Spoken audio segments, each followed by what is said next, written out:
kono. Amin, amin. Tenan aku rene iki tenan ambuku langsung bubrah, Mas. Loh, kok iso ngono lho? Lho, sak nggon-nggon eneke minggur brambang, Mas. Oh, kene iki. Nggih. Lah iya no wong aja tok nggur gundang, Mas. Seluruh Nganjuk kuwi ya ikonnya Brambang. Mayoritas. Kula bengi iki ya klambine kabeh abang. Abang. Mertandakne Brambang larang jenengan diaturi tindak mriki kalih kanca-kanca. Kula wong Brambang iki ya titirekan saestu beliau Pak Heru niku nggih tanamane Brambang nggih kathah sanget. Niku sing sak perangan mriku teng ajeng niku nggih tumpukan Brambang. Tumpukan Brambang ning ngarep kono, Mas? Nggih. Buritan. Kuwi ya tumpukan Brambang. Brambangnya Pak Heru ya? Pak Heru. Sisih etan omah ya tumpukan Brambang. Tumpukan Brambang. Nggih, bareng kula teng kamare Pak Heru. Tumpukan Brambang, Mas? Udu tumpukan gombal niku. Kok iso ngono mbok ngomongne iki lho. Wong pripun wong pinter-pinter dinten Mas Akbar. Lah ya kagungan kersa urung sempet diberesi. Urung sempat nyuci. Mergo lali-lane wong tuwa kuwi wau yen wong duwe gawe kuwi ora kenek adus, ora kenek umbah-umbah. Wah, kuwi tenan to Mas kuwi. Lah wong pripun to Mas? Kuwi ilo-ilone wong tuwa biyen ya? Nggih. Nek arep duwe gawe ora entuk adus, karo ora oleh umbah-umbah. Lho, penyebabe apa lho? Penyebabe niku awake dhewe sing sepisan ngempet hawa nafsu, sing kepindho ngempet awake dhewe nyambut gawe saka kepribadianing dhewe arep nyenengne wong liya sing arep teka. Mula dianekne awake dhewe iki ya ora adus. Ngempet karo awake dhewe merga priyayi-priyayi kang rawuh kathah ora sempet adus. Ora umbah-umbah tegese kabeh klambi-klambine wis ditekakne golek persewaan saka ngendi-endi prih menika dulur rawuh menika katon pideksa beliaunipun Pak Heru. Oh kuwi ilo-ilone wong tuwa nek duwe gawe ora entuk adus Mas. Oh lha sok upamane aku sok wis dadi manten. Iya. Wis aku wis nemu jodone. Arep dadekne manten ngono kuwi sadurunge macak manten apa ya ora entuk adus Mas. Mas tak omongi ya. Kowe ora sah gawe alasan dhisik, ora sah gawe mikir dhisik. Lakonono dhisik sing kok sirne iki sapa? Ngono lho. Wong ngopo sobat dipikir sobat to, Mas? Lah aku kan yo penasaran kalimatmu itu. Wong duwe gawe iki ilo-ilone wong tuwa ora entuk adus. Lah mosok arep dadi manten dipethukne wong pirang-pirang ya to. Arep pethuk bojone kudu mancak rapi. Lah mosok ora entuk adus manten lanang. Alah ora sah penasaran. Aku kowe wis ngerti. Awakmu ki ora tau penasaran. Dadi sok ben banyak mikir. Sok ben saiki golek osek ku sok ben tak dudoi. Khusus awakmu oleh adus, oleh ganti klambi, oleh dalang. Udo entuk ora? Dalan wong loro karepmu ning rek kabeh ya dalan. Oh iya. Kok ya maksud udo iki arep adus niku lho. Iya ditutupi. Padha karo dulur lanang ya Mas ya. Dulur lanang sapa Mas? Dulur lanang sing dikitanke to Mas. Iya, adine awake dhewe. Muga-muga wis kena diarani umure wis akil dewasa, wis ngerti marang tatananing agama, aja ngantek nglalekne dongane wong tuwa sak kloron. Ngendikane jenengan wau sampun bla bla bla teng wingking. Mula ajining kula dalah panjenengan iki manut saka dongane wong tuwa sak kloron, Mas. Aku ki didongakne wong tuwaku iso dadi kaya iki. Alhamdulillah. Alhamdulillah. Panjenengan dongakne ibu, bapak dadi dalang kondang. Alhamdulillah. Kados sinden didongakne ibu kali bapake dadi sinden sing ayu-ayu. Alhamdulillah. Kados yoga-yoga ngeten iki nggih didongakne bapak ibu. Dadi yoga-yoga sing luar biasa. Alhamdulillah. Ning nasibe tukang syuting, Mas. Lah kok iso tukang syuting iki ngopo? Lah ya dongakne karo bapak ibu wis tuwa ngatek teko duwe anak gayane go rinceng-rinceng. Lho pancen kewajibane iki piye ngambile gambar iki ben pas. Ya tugase iki pancen nginceng, Mas. Ya jane ora dienceng ngono ya kena kok. Didemok langsung kuwi kena asline kok ya. Ning nggih niki wujute napa tasakuran, Mas. Ya. Ngendikane Prawinasis, ngendikane para pinter jroning wong syukur bakal pikantuk nikmat, jroning wong sing kufur bakal pikantuk adab sing luwih gedhe. gede. Mula beliau Pak Heru ugi kelaran garwa menika ngawontenaken tasakuran, mugi-mugi sabibaripun tasakuran manggih kawilujengan kebagaswarasan slamet donya kelawan akhirat. Amin. Tak dongakne dhisik dulur-dulurku kabeh sing. Lah ya dongakno. Kene desa ngendi maju kok ndi? Anu nek desane Balong Gebang. Nggih jukuipun. Dusune Kedung Rejo. Kedung Rejo. Heeh, dongakno Mas Gereng. Tuku nangka nyang Kediri. Wong sak Kedung Rejo muga kabeh akeh rejeki. Amin. Tuku nangka nyang Kutha Panaraga. Heeh. Wong sak Kedung Rejo muga-muga panjang yuswa. Amin. Tuku nangka rupane ireng. Apa kuwi? Wong sak Kedung nangka sing wedok foto karo awakmu muga-muga meteng bareng. Kok iso meteng-meteng ning wong lho. Nggur foto ya apa to salahe? Alah ngopo kowe awakmu lek meteng bingung ta? Lho, nggur foto ya apa pengaruhe? Nggur foto mosok iso meteng. Aku ya ndongakne kabeh ibu-ibu sing foto karo awakmu ki ya muga-muga meteng bareng. Iya ning metenge ora mergo foto. Lah yo biar si foto dia bayangne terus dadi kuwi. Oh iya. Ora usah repot-repot ketoke meteng ya muncul ndase ngene ya didelepne neh to. Wah, enak ya. Tenggene mriki salatullah. Oh, selawatan. Salamullah karo ndongakne dulur lanang. Iya. Ala toha Rasulillah salatullah salamullah ala yasim habibillah. Iki padha karo sing tak alami sore mau, Mas. Lho, kok iso sore mau apa? Aku teko kene dulur Kedung Rejo kene ya. Wayah Allahu Akbar langsung geruduk Ning masjid. Pidil Brambang. Yo ning masjid wong adan kok iso. Ya ndongakne dulure dhewe sing bar dikitanke. Iya. Tanggalan cacahe ana 30. Padang rembulan. Padha apa ora karo kowe? Iya. Aku karo sabratae tenan ora ati-ati aku ning kono dicekel tali gociku lho. Iki lho sing gawe iki lho. Padang rembulan. Iya. Rembulane tanggal-tanggal siji kanggo dulur lanang bar kitan. Iya. Yen kepengin urip lumayan sregep ngibadah teguna ngaji. Bareng-bareng yo. Salatullah.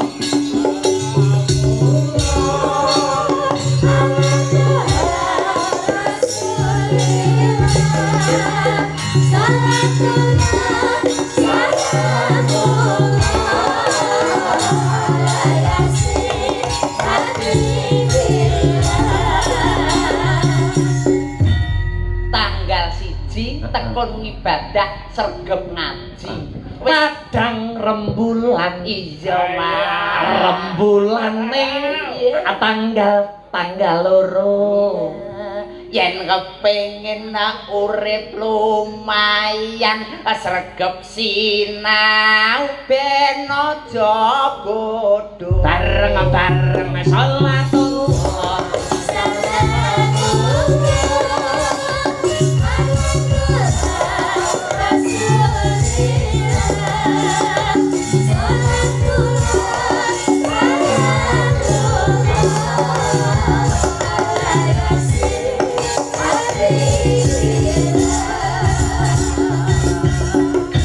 Yo pinter lho sampeane. Tanggal loro ndongakne Kaya mletik lho. alah wis lunas iki lho. Apa dang rembulan Iya. rembulan tanggal telu. Iya. Ayen kepengin urip lumayan sregep ngibadah rajin sinau.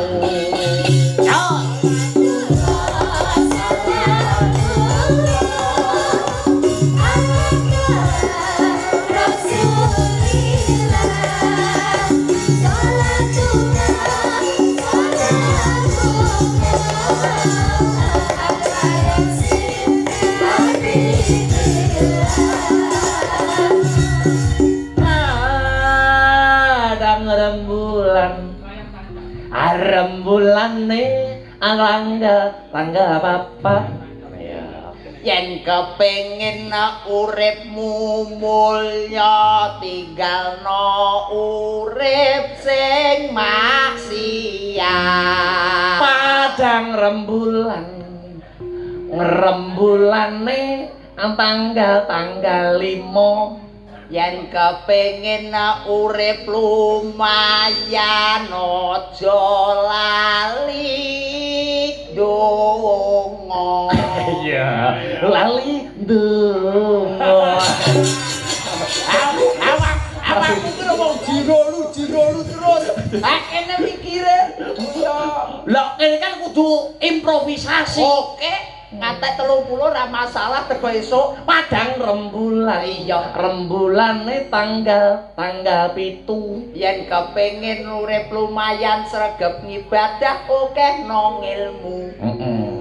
Padang rembulane tanggal 24. Yen kepengin urip lumayan sregep ngibadah aja lali bersyukur. Wah, tak lompati kaya iso to sampeyan. Yang gumun kok begini kaya. Memang tak lompati langsung 24 lho. 24 oke. Oh iya. Padang rembulan terakhir. Rembulane nek terakhir tanggal 30. Yen kepengin urip lumayan wis jabatane gedhe ora kena wayuh. Ngono. Wayuh iki apa to Mas? Aku ben ngerti lho. Wayuh iki apa? Pengertian kata wayuh. Wayuh, awakmu rasa ngerti lakonono sik siji ku tambah nek. Lho, kok lakon ana sing siji tambahane wayuh apa to artine? Alah, wayuh engko tak WA Mas. Oh iya. Awakmu siji sik engko ping 2 ora masalah. Ora kena. Ora kena ya. Kaya aku wis manggon tuwa ngomong ning ngono kuwi asline ya barang sing ora bener. Kula atine wong sing keloro-loro ki wong wedok yang diduakan. Iya. Nah, kena diarani jarine wong wayuh kuwi mau. Beliau Pak Heru ya ora gelem to. Ora gelem. Apa ngerti Pak Heru pacaran? Ora ngerti ta awakmu? Ora ngerti. Pak Heru duwe sapa wong wedok ya ora ngerti. Pak Heru dolan rono ya ora ero. Saking setiane karo bojone. Alah ya saking primpene. Hei. Ya ora kok iso. Paling boten ditenggani Pak Dewan. Amin, Pak Yanto. Nggih, menika deja panjenengan gurune jenengan. Ya bapak tuh, Mas. Alhamdulillah muga-muga rezekine kathah lan barokah, panjang yuswa. Panjate Mbak-mbak adik-adik warang kono ya. Oke, Mas. Siap. Ada Mbak Sally. Iya. Sally, aku lagi krungu bengi iki Sally. Oh, lagi petuk bengi iki Sally. Nggih ta? Aja no. Lek niki asmane sinten ning niki? Ya ditanya dong Kang Kumik. Tanya sendiri. Oh, mboten jenengan to sing anu niki. Heeh. Nggih. Asmanipun sinten, Nduk? Kula Sinta Pak Gareng. Sinta. Sin ki tegese ki sin suwin sot dot tok. Apa kuwi sing wis sinau? Sin ki tegese dijukuk saka aksara Arab. Apa kuwi? Arab ya sin kuwi mau. Sin. Iya. Ta ki tegese taat. Taat karo ngerti marang agama jenenge Sinta. Amin. Nggih, drete rada rene. Rete ya. Asmanipun sinten, Nduk? Wong Nama panggilan aja, nama panggilan. Nama panggilan. Sri. Nah, Sri kuwi artine apa? Sri kuwi sing dikanggokne wong bakul brambang. Kok iso? Kuwi blengkere tampah utawa blengkere tompo. Kuwi mesti hitungane nek Sri. Oh. Sri Kitri rezeki boros. Sri Kitri rezeki boros mesti tebos Sri. Uga asile akeh. Sri kuwi asile akeh. Rezekine akeh. Rezekine akeh. Ana. Rada rene. Nama panggilan namanya Neha. Ayo, Neha kuwi. Ne iki tegese nikmat. Nikmat. Harapan. Nikmatnya harapan. Dadine lek mleну kaya ngono iki harapane ya nikmat. Iya. Jejere. Rada rene. Namanya siapa? Aulia Pak De. Mutiar we. Aulia. Au ketep. Aduh, ayo. Au. Artinya apa? Au. Au niku tegese gerok. Apa kuwi? Yo au. Panjro. Kaya gerak lho. Au. Tegese liya, ki tegese wong liya. Kulino digeroki wong liya. Oh, digerak wong liya maknane piye artine? Artine ya seneng gungan to, Mas. Oh. Iki kabeh do gumek kabeh dadine Saking gumune karo Mbak Aulia ngerti to. Au. Ngono ya. Au. Oh, ya.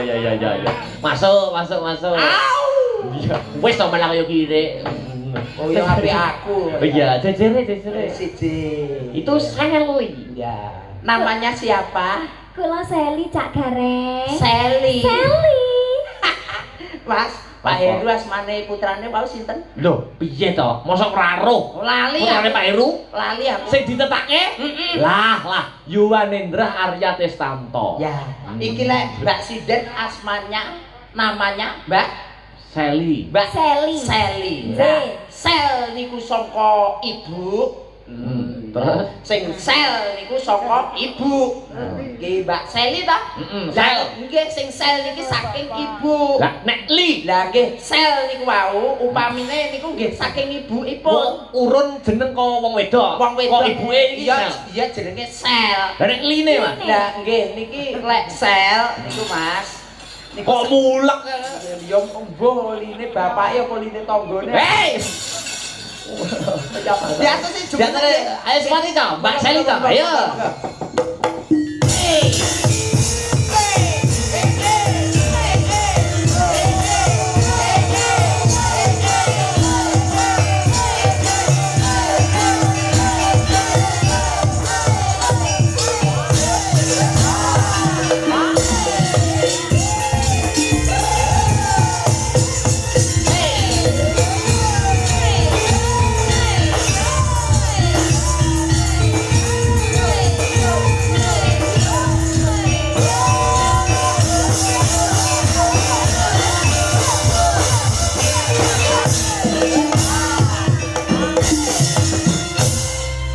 Mas. Sel tenan, Mas. Kok iso sel tenan iki lho? Ya kok sele lho ngantek ning gone Pak D. Kok iso Pak Dewe. Lah kuwi mau jenenge sapa? Sally. Lah polahe ngene nyampur anu sel.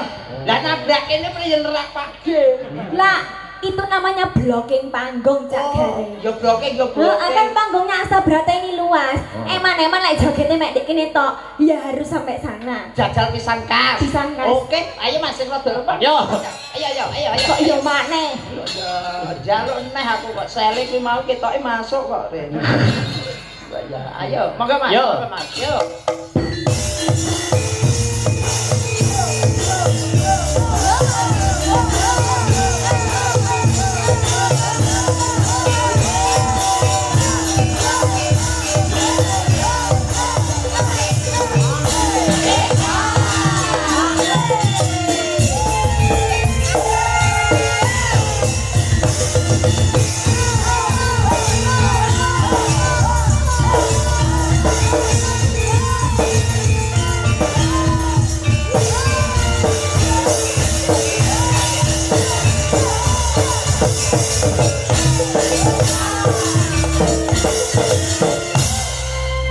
Mas, kok beda karo mau ya, Mas? Lek mau ngusele ngliwati Pak D. Lagi. Lek sing ping pindho kok kaya layangan pedhot. Oh yo. Kok iso layangan medhot iki lho? Lah ya pola iku. Lah kuwi lah menguasai panggung to, Ya, ratani panggung. Kan ya panggungnya tetuk kono, Mas. Ya menguasai lho. Tapi ki ya wong wedok ki mundur kuwi aja nemen-nemen ngono lho. Lah terus kudune ya apa Cak Gareng aku iki? Paling ora jenenge wong wedok ki ya sing gandes luwes ya Mas ya. Oh, karemu sing feminim. Paling ora ya mlakune gur ngene. Kaya beliau mbak-mbak niki lho. Kabeh munggah panggung trinyi lah. Lho tapi kan lagak-lagon lagu lagiane menungso ki dhewe-dhewe. Harpa dhewe-dhewe lho niki wau lho nggih. Nembe sepindah nderek Mas Akbar. Loh, kok iso sepisan dari Mas Akbar? Aku rong lahir wis nyindeni aku kuwi. Mbak Seli niki awakmu urung lahir nyindeni. Wis nyindeni aku. Ya Allah. Nah, berarti kula kudune jenengan contoni, ya napa lek carane gandes luwes ngoten niku lho. Ya paling ora awake wong jenenge wong wedoke mlakune lah. Lah. Oh, ana jinjite barang. Lah. Heeh. Lah, ngono. Oke, boleh tak contoh jajal. Jajal siji, mulai. Ayo, siap sik, mlaku rono. Oke, mbok arahi sing feminim ngono to.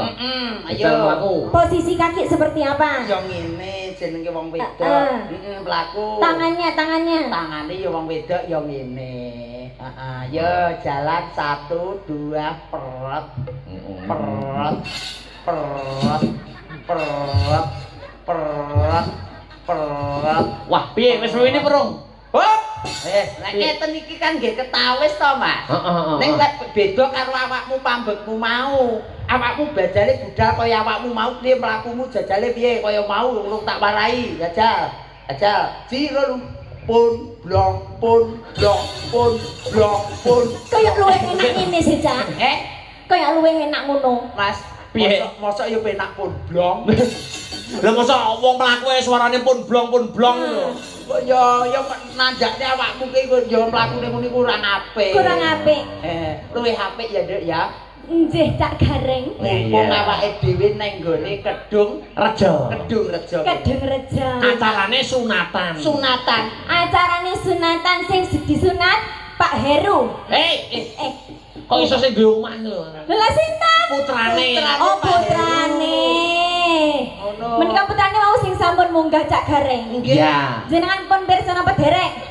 Putrane Pak Heru ta? Nggih. Urung. Derek. Urung. Aduh, sampean kok kudu roh. Putrane Pak Heru jenengan ngerti. Semeran soalnya niku wau larene minggah mriki. Priyangen anu bocahe dhuwur apa, Dek? Lucu gemoy ngoten niku nggih Mas Akbar. Nggih, ya wis kaya aku lah. Kok sing pede menapa ya. Padahal aku yang ngomongnya gemoy lucu loh. Emang sampean nek ndelok dalang apa ya nek lucu-lucune? Alah. Wajah-wajahan. Lho, kok iso nyepelke piye lho, Reng? Alah wong lah jenenge gemoy kaya putrane Pak Heru. Paling tidak kan ya dodo jembar, gede dhuwur. Nah, Lho, Terus lek dalang lah aku apa? alah Mas Akbar iki budal munggah panggul. Kuwi nyapa kuwi jane iso. Kowe munggah dalang karepe. Kok cilike udah umum kok ya. Mas, pangapunten sanget. Piye? Iki sowan ngene Pak Heru. Nggih. Iki kajate kitana. Dungane apa, Ser? Kanggo putrane Pak Heru. Oh, sing penting lek kula dungane mesti apik-apik. Sinten wau asmanipun? Dek sinten? Dik Yuwanendra. Dek Yuwanendra. Heeh, Arya Testanto. Nah, panggilannya Dek siapa, Mas? Dik Arya ngaten mawon. Dek Arya. Lho, kudu sing ngendang iku, Mas. Bukan. Kudu, lek kowe wis sunat ping 6 kok kuwi. Ping 6 kuwi Apa enggak ngepok, Mas? kuwi delok iki awakmu. Ya enggak kan umumnya sunat kan pisan. Sepisan. Oh, Dongakno. Semoga Mas Arya menjadi anak yang soleh, Mas. Amin. Berbakti kepada kedua orang tua. Amin. Berguna bagi bangsa dan negara. Amin. Jadi anak yang soleh, Lu Arya. Amin. Jadi anak yang pintar dan sukses dan selalu baik kepada semuanya. Amin. Amin. Lek sampean dungane. Aku ya ndongakne mogun siji. Apa kuwi? Wis diapik-apikne digawe apik, ditanggapne kaya kene gunakno kanthi becik lan sing bener. Oh. Wis. Maksudnya apa? Maksudnya, Lek? Saya digunakan dengan baik itu apanya? Ya tegese akhlake to, Mas. Oh. Pendidikane sing ditokne sama Pak Heru. Tak kira saya disunat kuwi mau. Alah ya kuwi lek awakmu. Wis aku ya Mas aku. Mas Gareng, No. jare pertama kali tak karo Mbak Seli. Nggih. Ayo no, dirayu nganggo tembang bawa aku rong roh Mas Gareng bawa. Iki kali Mbak Seli to. Ayo no. Bawa. Tanganku aku biasa ngene apa piye? Ngono. Piye? Aku matuke kudune piye lek karo Seli iki warana dhisik. Yo dicekel tangane no. Lha ya umumnya wong lanang nang wong wedok iku ya apa sih, Mas? Aku roh aku. Lha apa? Ya kaya Mas Sabar biyen kok. Wah. Lah aku yo ora to. Lha terus ya apa? Ya langsung. Langsung. Aku ya wong lanang sing pideksa wong sugih kok ya. Ya kudune ki ya ngene. Ngono, terus aku lha apa? Lah awakmu ya wong wedok ya kowe jenengmu ya wong sing larang. Larang. Wong sing cantik. Cantik. Heeh. Iki wong lanang teko kok kene. Heeh. Aku tak ular-urani. Heeh. Dawa ngayu. Lagi lho, Dian. Ki wong lanang lek sugih niki mlakune. Pepujan ning ati.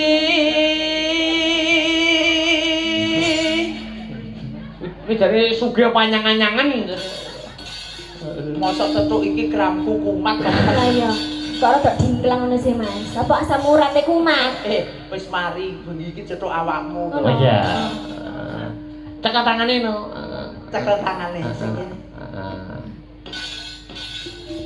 Waduh. Gelem Kan aku perempuan yang larang mahal, nggak mau disentuh-sentuh dengan cuma-cuma. Weh. Kaya ngene wong nandang. Wis jare sing wedok ya step tenan. Lah bro diapa-apane wis nginang ngene. Aku itu mahal, Mas. Oh, mahal gitu ya? Nggak mau disentuh dengan cuma-cuma, harus ada pengorbanan yang lebih Harus ada effort ya.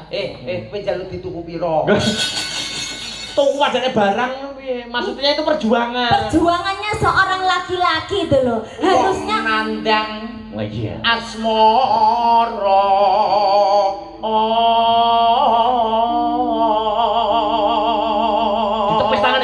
Tepis tangane. Piye, Reng? Arep ora tak terusne ya lebar. Tak terusne wong kok dipulosoro kaya ngene. Lah itu kan menulas secara halus. Apa to awakku dhewe dicedaki face to face. Langsung ngentut lho. lho lah kok kebablasan, Mas. Aduh dewa. Arep mbok apane to Reng jane? Karepku tak pangku. Ya alon-alon. Ya alon ora gelem kasar malah aku dislentak kok. Ya didemekno dipapakne iki lho. Aja ngono.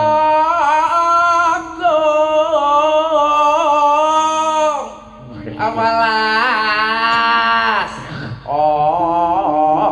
Nomring wah. Ami. Wis jane karo Yang apa karo cah cilik tok iso mbok udang iki lho. Lah ya ora tak kudang iki tak gawe ngono masa gelem lho, Mas. Tapi kok malah membuat aku terpikat, Mas, sama dia. Terpikatnya malah nek dikudang. Kowe kudu kudang terus no, nembang terus karo kudang terus. Besok kapan Terus sampai bar. Nanti cakepane bar.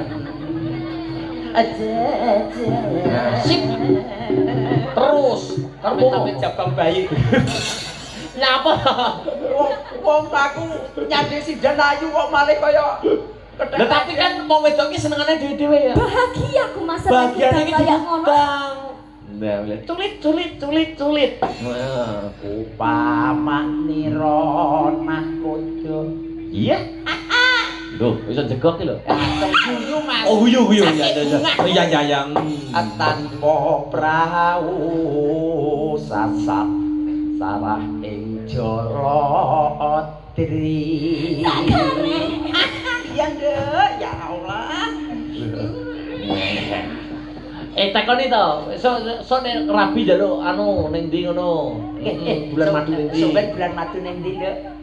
Aku mau jalan-jalan ke Emrik, Mas. Aduh, gareng moro, Emrik ya moro gareng. Alah, Emrik roh ae aku. Endi Emrik iki? Tan timbangan kuwi Emrik. Amerika Serikat kono lho, Mas. Ya Amrik sikat yo kono. Ora sikat lho. Tekne Mas nggih. Iya no. Nyidam sari as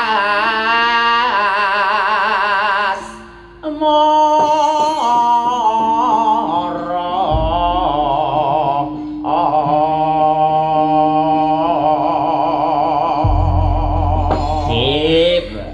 Apa yang tresnamu mau ganggu aku, Mas? sak suwene aku urip yo entenono karo donyaku tok, Nduk. Apa iya, Mas? Ya lek pas tanggapanku akeh kowe gelem lek pas aku ora tanggapan pegaten ora apa-apa. Ya iku, Mas. Oleh lek rapi seniman yo, Mas. Asem kaya jebul kabeh wong wedok iki ngertini mergo duit, Mas. Kok iso ngono lho? Lah aku ngomongne lek pas laris dhek gelem lah aku pas sepi dhek ya wegah. Lah kan sampean dhewe sing ngongkon, lek sampean gak tanggapan kok pegatan. Wis syukur. Sampean dhewe sing ngongkon, ya aku nurut wong lanang. Sabar, sabar. Wis geger rumah tangga kok ora melok-melok lho ya. Aku mau masuk ranah rumah tangga. Ya kok DP-ne kok Mas sabar kok tukokno BH. Sing regane piro, Mas? Oh ya paling ora lek BH-mu ya regane ya paling ora 2,5 juta. Jelas iku sing berbalut emas lah. Aduh. Apa? Oh kuwi tampur tumor. Mas aku. Iya. Ayo tembang. Iya ya, kene. Gawane Mbak Sel, gawane bowo. Ya, Ya. Joget iki lho Mas Gareng. Siap. Karo dirum-rum. Iya, ya siap. Monggo. Maka ya suarane wong feminim koyo ngapa? Iya. Isin. Oh nembang mesti ndak isin lho. Wong nembang ya kare nembang. Oh nembang kaya isin. Aku ndredeg Mas nyanyi ning ngarepe Cak Gareng. Kowe sik tok, Duk. Kowe iki isin apa gila? Isin, Mas. Wah, kita gila iki Mas, ora isin karo aku iki. Oh ya. Ayo, Duk. Ngomong isin neh. Atapuk. Sabar kok karo bojo kok numpak Wong tapuk. lar dinggo malah isin. Apa meneh panggeran gara-gara artidekne malah nguyuh.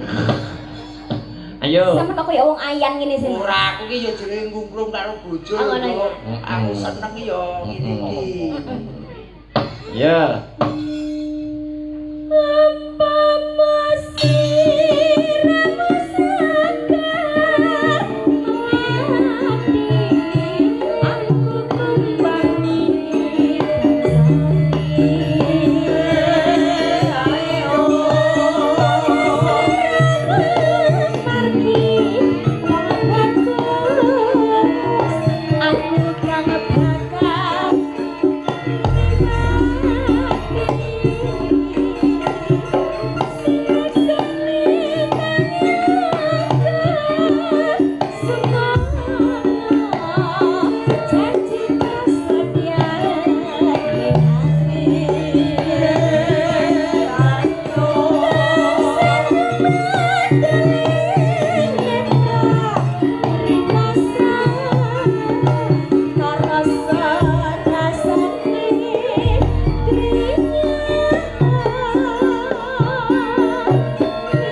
Suarane apik to, Mas Gareng.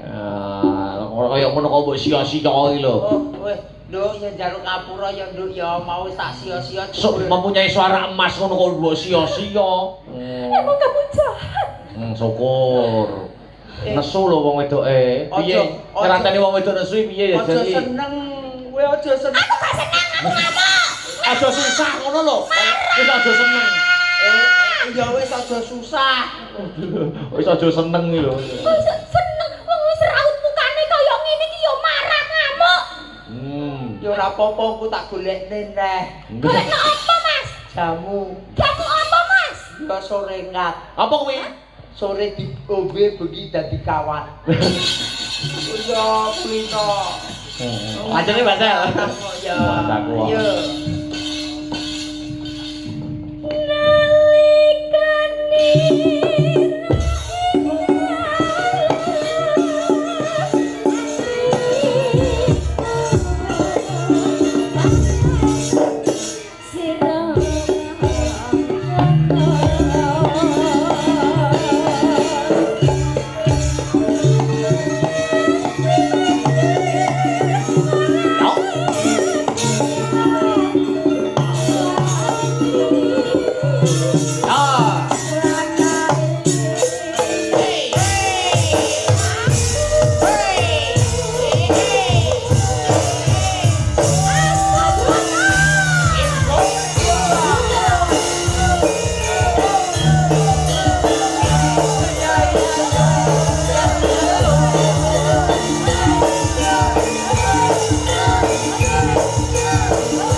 Tenan Mas. Energik toh? Energi. Oh iya. Tapi ning iki kanggone wong lanang ya 3 dina nyuntikne, Mas. Lah apaan, Mas? Lah ya polasmu lho, Dok. Ya golek bojo sing padha-padha energik lho. Nek musuhe sampean yo nyuntekne. Ya wis kono. Kono. Aku Nek kok playing victim toh. Wong ngerti ngono nek ceblok-ceblok. Sakit, Mas, sakit. Sing loron di. Sirahku, Mas. Oh ya wis kono tok ya pijet dhewe. Nek sing lara sirahe wis suwe jane. Wis ben loro liyane aku sik glendumuk. Terus aku tiba gak mau tolong. Tulungi no. Ya kene kok ngayu kaya ngati. Aku kamu nodai, Mas, sakit semua loh ini. Mas sabar. Napa? Iki ate kaya ngumu jam 12 bengi ning HP suarane. Wah. Padane demit. Aku wis kono njajal nyandinga kono dulur lanang kono. Yo tak nesek. Ayo. Dihabiskan dulu ya. Oke. Ya. Keringatku banyak.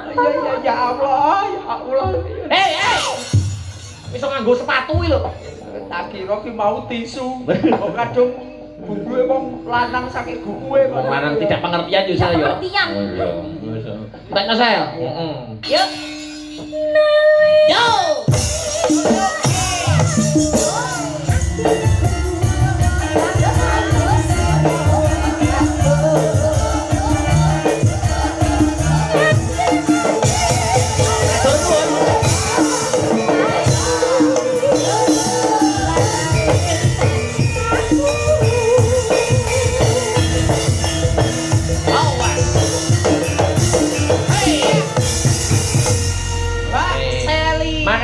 Mbak Sel, duduk. Terima kasih. Antar sampai sana, Mas. Diantarno. Wis dijemput ya diantar lagi. Iya ya Allah, Mas. Apa? Kita sekoke bosok sitok. Lah kan mau jare sama nek mlaku kudu ngene. Ya feminim lakumu ku lho kok bokong mbok tul-tule kaya bubras sekokmu. Ayo. Alah jambar yang bedanan. Makasih Cak Gareng. Mbak Seli, terima kasih Mbak Seli. Lanjut ya Mas Gareng. Oke, baik. Ada Mbak Aulia Pangesti coba wong ayu ngadeg kok coba kaya ngapa? Yo. Oke.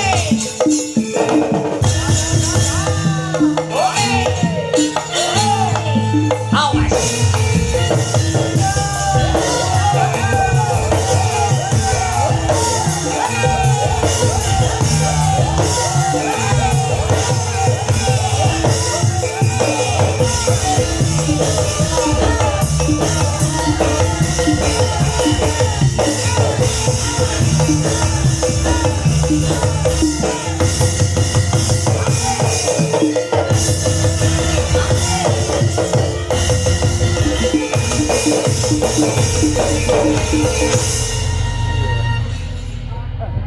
Nyapa rek? Nyapa? Iki jane ngajak dansa apa ngajak gelut? Padahal wingi wis tak ajari lho Mas jenengan. Karo wong tua kok aja kok gojak yak-yakan kaya ngono. Kalau tadi itu jogetnya Salo Seli itu jogetnya itu joget yang khas Jawa Timur. Kalau ini tuh dansa modern. Dansa kayak dari Thailand itu. Ya, Ya wong tua lek kok gegekne kaya ngono kuwi. dansa kayak yang pesta di kasino gitu loh. Di kasino. Oh iya. Dansa. Kayaknya kope-kope. Lah nek pas aku ngene stret ngene terus ki mbok peluk Mas, Kok malah mbok colno ki piye? Lek wis bar ngene terus Ngene lho, seret. Ditampani seret. Ngono lho. Lah memang piye to? Lah aku diuncalno iki mau. Piye to? Wong wedok enek Seli ceblok ora ditulungi aul, njaluk ditampani malah diuncalne. Sing peka ngono lho dadi wong lanang. Aku ki yo luwih peka tapi niki lek nadai kaya ngono kuwi mau. Wis bar kene piye tanganmu jajale kuwi mau. Ngene. Seret. Lak mau kan muter to. Oke. Srepet. Ngene seret ya ta. Terus ki muter ki awakku. Srepet. Nah. Loh Kok malah ning kok jujuk mengisor iki lho? Lah biyen tuwek-tuwek aku gur ngono kuwi ki. Kok yo ora tau nek dhuwur-dhuwur. Walah. Mbak Aul, dalam. ada permintaan dari teman-teman FMA. Iya. Sampeyan yang nembang Oke. Kena Budo. Nggih. Kena. Ini musik ya, Mbak Aul Nggih. ya. Kena Budo, Mas Riz ya. Kena guru. Ditanjakne ya, Mas Gareng nganggo Oke. kanca-kanca noman. Nggih, kagem dulur-dulur sinoman mriki. Mugi kena damel jampinipun saya. Iya. Kang Baken ingkang sampun nderek napa niku mikir sedaya kekiranganipun beliau Pak Heru. Betul. Ayo Mas Riz, tanjakne. Ayo. Ini kolaborasi sama gamelan Mas Akbar. Oh gitu, siap, oke. Nggih. Pokoke kesor dhuwur pangkat cekel. Wis aman? Aman. Aman. Parane ya Dek ya. Apa nih sing diwarai? Yo plek terus cium. Kok iso cium? Piye? Nampani tok orang nggih cium. Oh, lu tambah-tambah ya. Lah iya. Ya, Mas monggo. Terima kasih Mbak Aul. Mas Gareng, sekali lagi ya. Nggih. Mbak Sri Wahyuni dan Mbak Neha Ayu Silvani jumeneng Oke, bareng. monggo-monggo. Yo, sepate to, coba kaya ngopo? Dandeke, ya.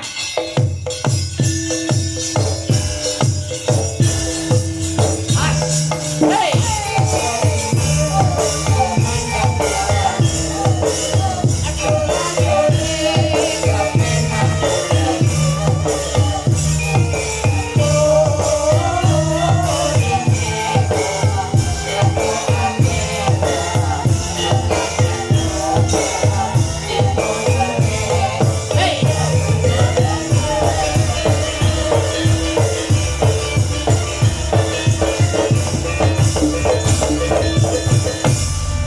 Selamat malam Ayu Neha Ayu Silvani. Selamat malam Mas Akbar. Mbak Sri. Selamat malam. Iya. Lek ngene iki Mas, jarine wong lanang iso blong ning ati. Didangu wong lanang iki diceluki wong lanang iki gandes luwes. Oh iya no. Ora nyinggung perasaan. Lah iya. Dadine lek wong lanang teko kok sawah, teko kok ngendi wae iki ya gandes luwes ngene iki wong lanang dadi semangat. Ah, semangat. Mbak Neng. Jenengan wau kalih Mbak Seli kalih Mbak Aul sanjangipun boten cocok amargi niku kakean pola nggih. Iya. Nggih. Lah sakniki jenengan kersanipun kalih kula ngeten iki napa pripun? Mas Akbar. Dalem. Aku kadang kala ngene iki ya seneng, Heeh. kadang kala ya ora. Kok iso ora lho? Senengku aku lek dipirsani dulur-dulur kene. Heeh. Ora senengku siji. Ngapa? Engko lek wayang bayi kaya ya ayo. Kang Mas. Lah gila. Ya apa wong ayu? Kemang jarene ku golek sing kalem, golek sing luwes, aku yo luwes lho, Mas. Ojo, iki bojoku. Iki bojoku. Bojoku. Padahal tadi tak rebutan boneka. Mas. Apa? Mosok nek kene iki ya uga ra ketang siji ngono ra nek seneng karo kuwi to. Lah nyapa lho? Lho wong aku iki gererean Ya lek ganteng ngono, malah kang derekan kaya. Yo menghargai mengapresiasi kamu to itu. Iki sinden alusan Mas, iki soloan. Mas soloan. Nggih. Kula niki mamae timik niki sinden solo. Solo. Iya. Lek Mbak Neha mane arep. Lho kuwi malah saya alus neh, saya kulon neh kuwi malah. Endi ndi? Banten apa ndi ya? Aduh. Endi ya? Kulone ndi ya? Iki. Jadi saya kulon saya halus di Banten apa tidak? Lek iki ketok iki ora halus iki Mas. Iki kumat ketoke. Kowe mau Mas Garing ora peneran karo wedoke. Njaluk wong wedok piye angel ha? Angel sering. Lah nggih ta. Sajenipun jenengan niku pados engan pripun? Yo ngaku ki yo kadang kala ki sing gawe senengku tenanan ngono lho, Nduk. Awakmu halus sih terlalu halus sih terus lek ku ngejake yo ayo. Ayo gak ngomong kok, malah penak karo bisik-bisik. Dadi ora krungu tanggane, Mas. Alah bisi-bisi lek dibisiki sing ngiri-ngiri iki yo pekane yo suwe. Mbak Sri, Mbak Neha. Iki minangkane Pak Mundut saka Mas Rudiawan Sarjana Hukum Babin Kaptimnas. Ya. Gua penutup ya, balikke podang kuning. Ya. Langsung ngirama Sragen. Ya. Gua penutup. Kok tembang liyane sampune gara-gara Mas Gareng? Nggih, jawab Mas. Ya, oke.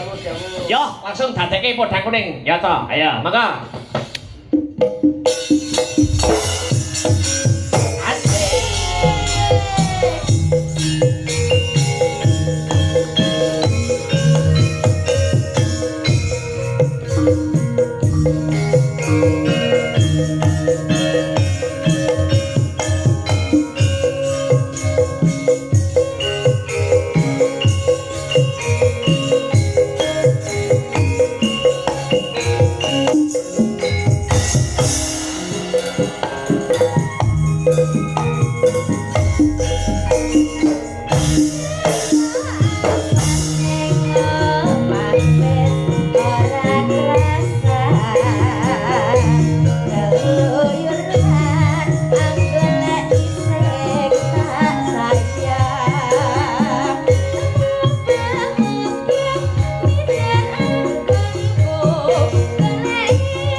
Mas Gareng, perkara gegojekan Kang Sarta tetembangan sambung Parsongo sisen gara-gara ya Mas. Jawuh Mas. Heeh, tak nuntuke lakon mergo laladan gondang ya rada kikrik nyang lakon. Nggih.